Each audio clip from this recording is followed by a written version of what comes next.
donc je travaille au laboratoire de météorologie dynamique. Donc je vais continuer un petit peu sur la machine learning.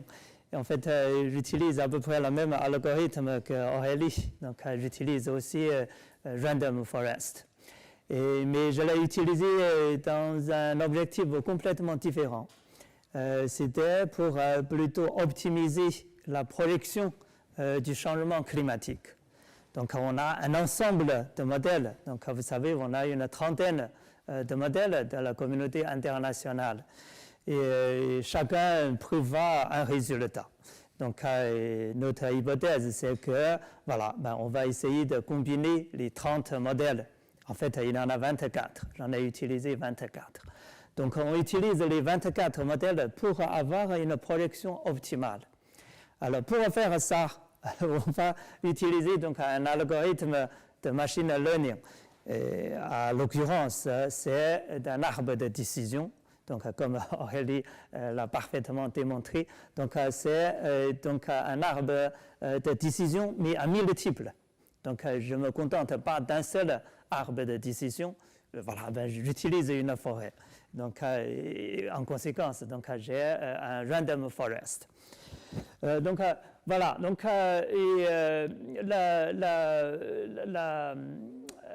disons la rational. La partie essentielle, c'est là. C'est-à-dire, on considère que chaque modèle est erroné. Et peut-être l'ensemble, on peut éliminer donc les erreurs. On a plusieurs possibilités. Donc, j'avais utilisé donc, ce Random Forest, un algorithme assez performant. Et je l'ai comparé aussi à d'autres choses pour voir si vraiment donc, il est supérieur. Donc, je l'ai comparé à, par exemple, un modèle encore plus simple, la régression linéaire. La régression linéaire, c'est, voilà, on mélange tous les arbres ensemble. Donc, on fait sans distinction, on fait une régression linéaire. On trouve une solution, on trouve un résultat. Donc, c'est un résultat, voilà, il est inférieur un petit peu. Donc, intuitivement, il est inférieur. On va voir, il est effectivement inférieur comme résultat. On va aussi le comparer avec quelque chose d'intuitif. Voilà, si tous les modèles sont erronés, si jamais on les met ensemble d'une manière arithmétique, on va améliorer probablement aussi le résultat, n'est-ce pas?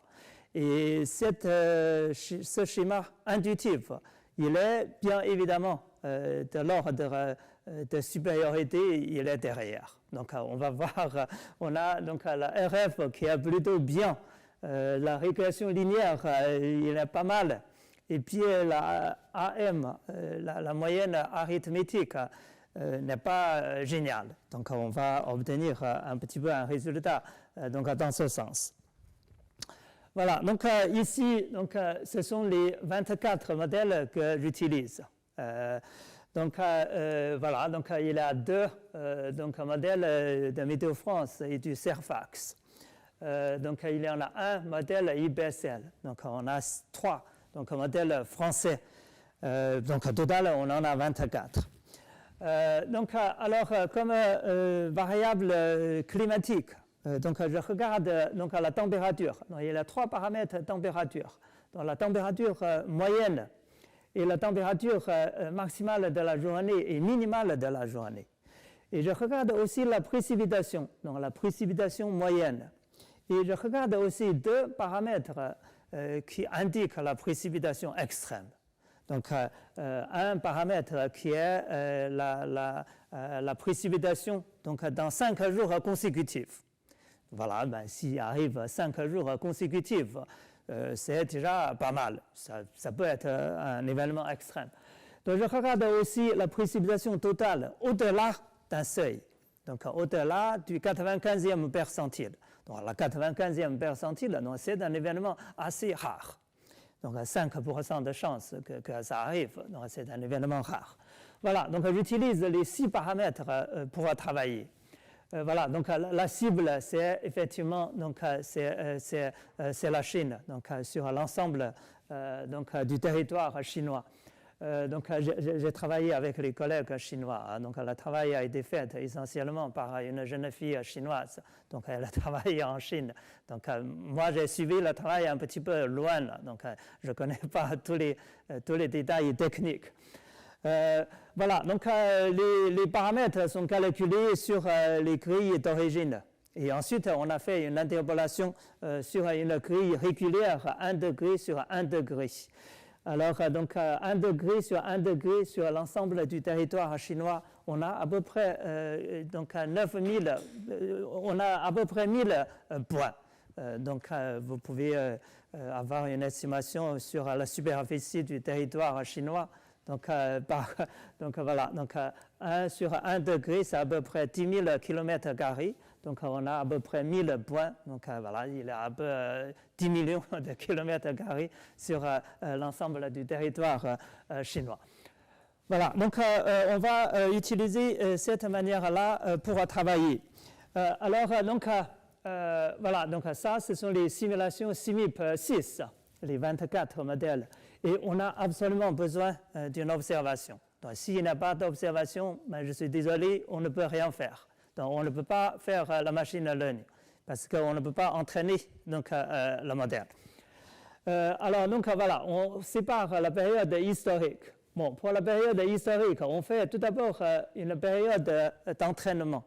Et ensuite, on fait une période de validation. C'est mieux si on sépare les deux périodes, hein, parce que sinon, on valide sur soi-même, ce n'est pas très intéressant. Donc, voilà, donc, on a essayé de les séparer en deux. Et puis, une fois le modèle est validé, ben voilà, ben on pourra faire la projection future. Donc, pour la projection future, on a pris un point de vue non chronologique. On a pris plutôt un point de vue avec un réchauffement donné.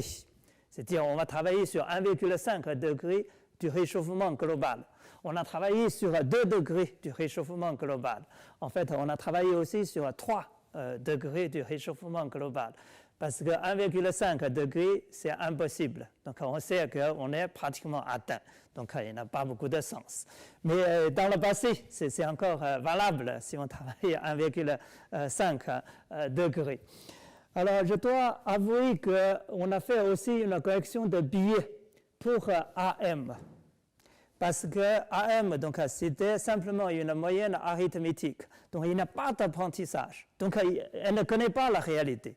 Et donc, si on fait la comparaison avec donc, LR ou AF, c'est injuste, n'est-ce pas? Puisque AF, donc, comme LR, apprennent la réalité, tandis que AM ne connaît pas la réalité.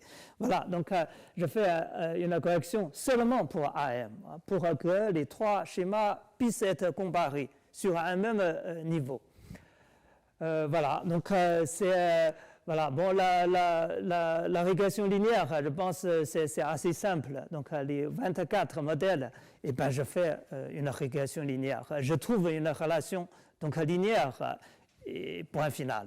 Donc, je fit ces paramètres A. Donc, une fois les paramètres A donnés, donc, j'ai mon modèle. Donc, je l'applique sur la projection future du climat. Voilà, alors, donc, sur, voilà, alors, sur le random forest, et comme sur la régression linéaire, en effet, maintenant, vous savez, il y a des algorithmes qui sont à libre service, donc, qui se trouvent sur l'Internet. C'était vraiment très facile. Donc, on a utilisé donc, ces sites web-là pour la faire fonctionner. Entendu, ouais.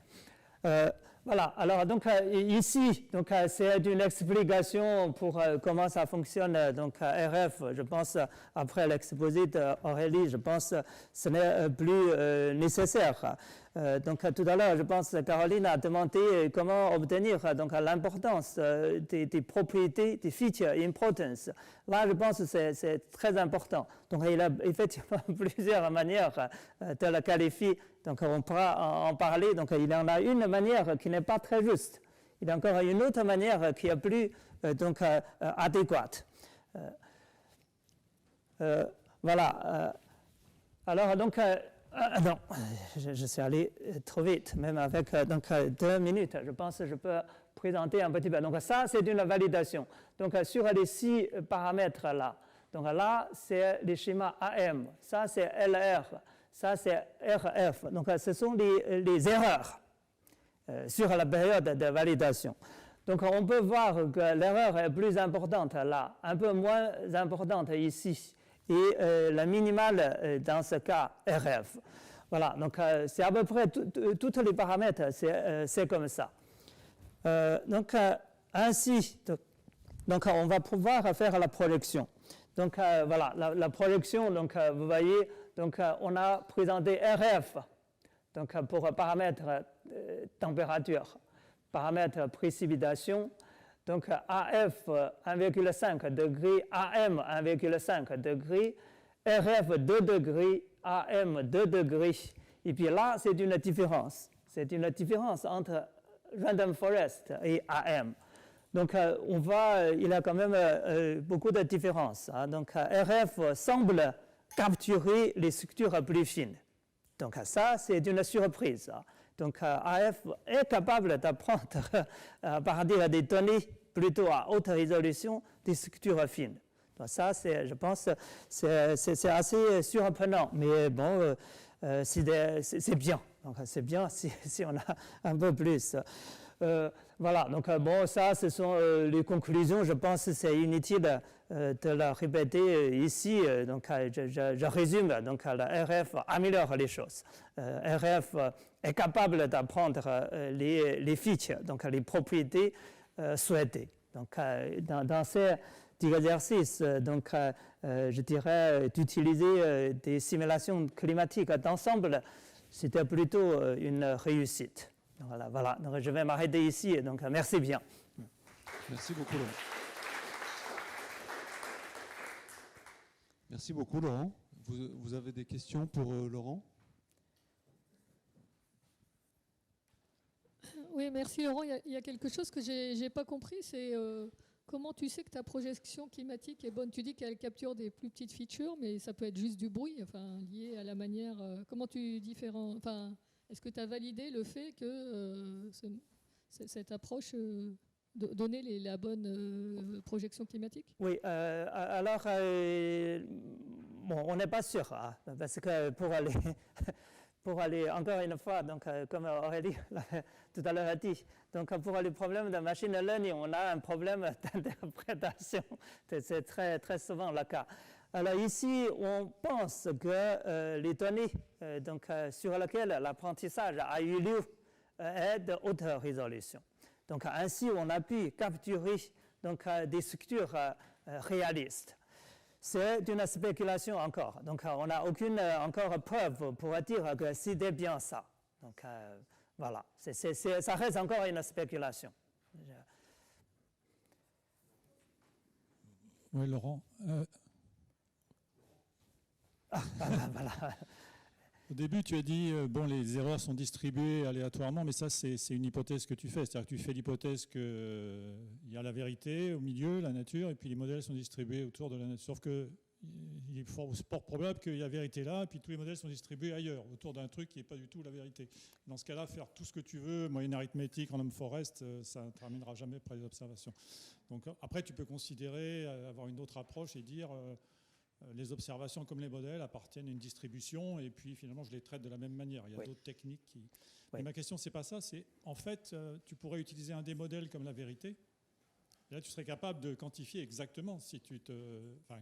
et tour à tour tu utiliserais des modèles différents et comme ça tu pourrais regarder un petit peu si ton algo fonctionne ou pas. Parce que tu pourrais faire une erreur sur les projections et non pas regarder juste des choses, ah oui, tiens, il y a plus de petites structures ou pas.